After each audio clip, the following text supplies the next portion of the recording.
Good afternoon. This is Eve Bushman with your January 2017 How to YouTube. This one's how to fail. Nobody likes that word, right?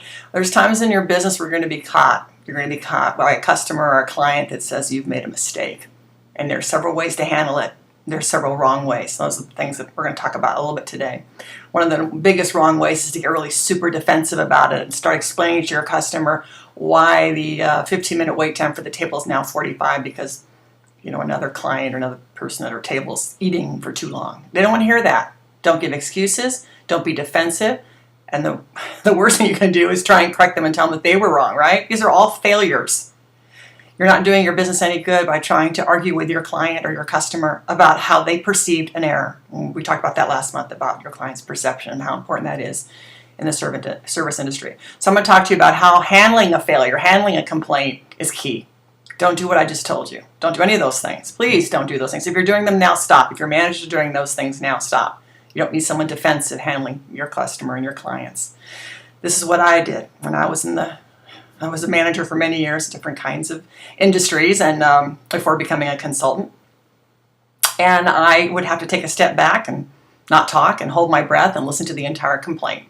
I might even take notes. And then I would surprise my client or my customer and say, wow, that's really important information you're giving me. I want to share this with my staff because I think this is something that we can learn from.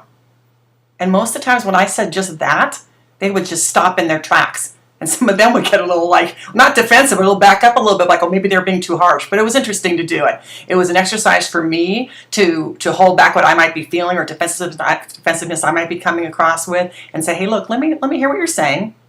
Let me take some notes. Let me take this back to our staff because I think we can learn from it. And they accepted that. They liked that. And guess what I did? What do you think I did with that? I went back to my staff. I had a meeting. I explained the whole thing and how that client's perception was of an error they had in our office and how we might want to change that up. And what a positive experience that was and the way that I handled it. And that's the way you handle it and how to fail. So anyway, how not to fail. This is it for January. I hope you're starting off your new year great, and I will see you in February. Eve from evebushmanconsulting.com. You can reach me at evebushmanconsulting.com or you can email me, eve@evebushmanconsulting.com. Thank you. Bye.